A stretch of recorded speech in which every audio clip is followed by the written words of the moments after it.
kami semua, apa kabar? Masih semangat ya belajar di rumah? Sebelum kita belajar, mari kita mulai dengan lafaz basmalah. Bismillahirrahmanirrahim. Oke Namis, kali ini kita akan belajar tentang sumber energi dan pemanfaatannya. Namis tahu nggak ada berapa sih jenis energi? Ya, sumber energi terbagi menjadi dua jenis ya, yaitu sumber energi yang dapat diperbarui dan sumber energi yang tidak dapat diperbarui. Sumber energi yang dapat diperbarui adalah sumber energi yang memiliki ketersediaan melimpah sehingga dapat digunakan terus-menerus. Melimpah artinya jumlahnya sangat banyak ya sayang. Apa saja sih yang termasuk sumber energi yang dapat diperbarui? Nih contohnya. Yang pertama adalah energi matahari. Yang kedua, energi angin. Yang ketiga, energi panas bumi. Yang keempat, energi biomassa. Dan yang kelima atau yang terakhir adalah energi biogas. Sebenarnya ada beberapa lagi sumber energi yang dapat diperbarui, tapi kali ini kita cuma bahas 5 ini ya sayang. Lanjut. Yang pertama kita akan bahas tentang energi matahari. Energi matahari merupakan sumber energi terbesar bagi kehidupan manusia dan makhluk hidup lainnya. Ya, karena semua makhluk hidup membutuhkan matahari sebagai sumber energi. Sumber energi matahari disebut juga dengan sumber energi surya. Apa saja manfaat dari energi matahari? Yang pertama, untuk memanaskan air yang ada di bumi. Kemudian sebagai sumber pembangkit listrik yaitu sel surya. Selanjutnya matahari digunakan untuk proses produksi seperti menjemur padi sehingga bisa digiling menjadi beras, untuk mengeringkan ikan asin, untuk mengeringkan kerupuk. Bahkan mama di rumah juga menggunakan energi matahari untuk menjemur pakaian ya. Energi matahari juga dibutuhkan oleh tumbuhan untuk proses fotosintesis dan pertumbuhan tumbuhan. Energi yang kedua yaitu energi angin. Energi angin digunakan untuk membantu penyerbukan tanaman. Nah, energi angin juga digunakan untuk menggerakkan kapal layar ya oleh para nelayan. Di Belanda, energi angin digunakan sebagai sumber energi listrik melalui kincir angin. Makanya Belanda dikenal dengan negara kincir angin. Energi yang ketiga adalah energi panas bumi. Energi panas bumi digunakan sebagai sumber energi untuk pembangkit listrik panas bumi atau PLTP. Keempat, energi biomassa. Energi biomassa adalah energi yang terbuat dari dedaunan kering dan ampas tebu. Nah, pabrik tebu menggunakan ampas tebu ini dapat diolah menjadi energi biomassa ya. Energi biomassa ini diubah kembali sebagai bahan bakar untuk menghasilkan energi listrik dan energi panas. Energi listrik yang dihasilkan dapat digunakan oleh pabrik untuk beroperasi sehari-hari. Energi kelima adalah energi biogas. Nah, kalau biomassa terbentuk dari tumbuh-tumbuhan seperti dedaunan kering dan juga ampas tebu, maka energi biogas ini terbentuk dari gas-gas yang terbuat dari kotoran hewan atau limbah perkebunan.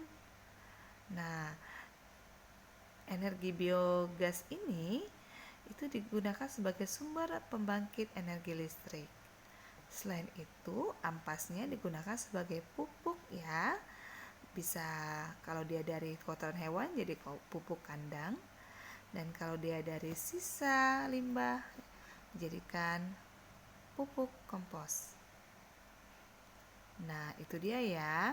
Kita lanjutkan nanti ke pembahasan tentang energi yang tidak dapat diperbarui. Nah, Miss, kali ini kita lanjut dengan sumber energi yang tidak dapat diperbarui. Sumber energi yang tidak dapat diperbarui merupakan kebalikan dari sumber energi yang dapat diperbarui. Berarti sumber energi yang tidak dapat diperbarui memiliki jumlah yang terbatas dan memerlukan waktu yang cukup lama dan sangat lama untuk dihasilkan kembali. Bisa membutuhkan waktu 100 bahkan sampai ribuan tahun dan jutaan tahun ya sayang. Apa saja contoh dari sumber energi yang tidak dapat diperbarui ini, Miss? Nih, Miss jelasin contohnya. Yang pertama batu bara. Yang kedua ada minyak bumi. Dan ketiga adalah gas alam. Batu bara terbentuk dari endapan sisa-sisa tumbuhan yang telah mati dan terkubur selama jutaan tahun. Batu bara digunakan sebagai bahan baku untuk industri besi dan baja.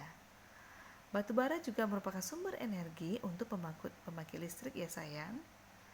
Nah, batu bara juga sebagai bahan bakar kereta api yang bertenaga uap. Jadi kalau ada kereta api sampai sekarang yang menggunakan tenaga uap, bahan bakarnya berasal dari batu bara ya sayang. Nih contoh batu bara, fisiknya berwarna hitam. Oke, kita lanjut. Yang kedua adalah minyak bumi. Sumber energi yang tidak dapat diperbarui kedua ini, minyak bumi, merupakan minyak mentah yang berasal dari perut bumi. Nah, minyak bumi ini berasal dari fosil hewan yang sudah terkubur selama berjuta-juta tahun. Jadi, bedanya kalau batu bara berasal dari tumbuhan, ya pepohonan yang sudah tertimbun selama jutaan tahun. Kalau minyak bumi itu berasal dari hewan, tubuh hewan yang sudah terkubur selama jutaan tahun. Nah, lama sekali kan proses pembentukan baik batu bara dan minyak bumi. Makanya Miss harus menghemat bahan bakar ya, karena pembentukannya sangat lama. Nah, minyak bumi ini sangat banyak digunakan sebagai bahan bakar, terutama untuk mobil yang kita pakai sehari-hari, motor, ya, dan banyak lagi. Minyak bumi ini bisa diolah menjadi beberapa jenis. Yang pertama itu ada aftur, bensin, solar, dan minyak tanah. Nah, minyak bumi ini merupakan hasil penambangan dari dalam perut bumi ya sayang. Prosesnya juga sangat rumit dan juga panjang. Manfaat dari minyak bumi, satu sebagai bahan bakar kendaraan bermotor dan pesawat terbang. Kalau untuk pesawat terbang itu aftur ya. Kemudian minyak bumi juga digunakan sebagai bahan bakar untuk memasak ya, untuk kompor minyak tanah. Selanjutnya, sumber energi yang tak dapat diperbarui adalah gas alam. Gas alam adalah gas yang berasal dari endapan sisa tumbuhan atau hewan yang mati dari jutaan tahun lalu. Gas alam disebut juga dengan gas bumi karena berasal dari dalam bumi. Nah, gas alam ini dimanfaatkan pertama untuk memasak dan untuk kendaraan bermotor. Di daerah Medan, gas alam ini banyak digunakan oleh para penduduk untuk menggantikan gas LPG ya sayang. Seperti di daerah Helvetia ya. Itu banyak sekali rumah-rumah yang menggunakan gas alam. Gas alam ini cenderung lebih aman dibandingkan gas LPG ya sayang. Gas alam juga merupakan sumber pembangkit listrik tenaga gas ya, atau PLTG atau PLTU. Gas alam juga dimanfaatkan sebagai bahan bakar untuk industri pupuk. Nih contoh gas alamnya. Oke deh Miss.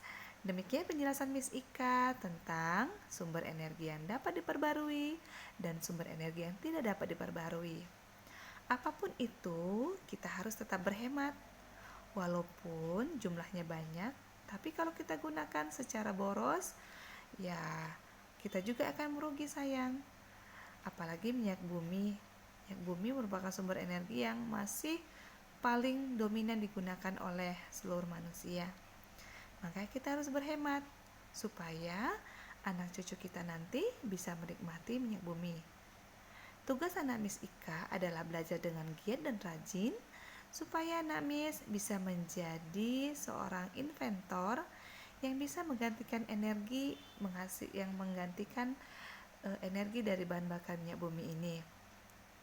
Oke, belajar yang rajin ya sayang di rumah. Dan Miss Ika akan memberikan beberapa latihan untuk kamu. Dikerjakan ya. Sampai ketemu dalam pembelajaran selanjutnya. Miss akhiri pembelajaran kali ini dengan lafaz hamdalah. Wabillahi taufiq wal hidayah. Assalamualaikum warahmatullahi wabarakatuh.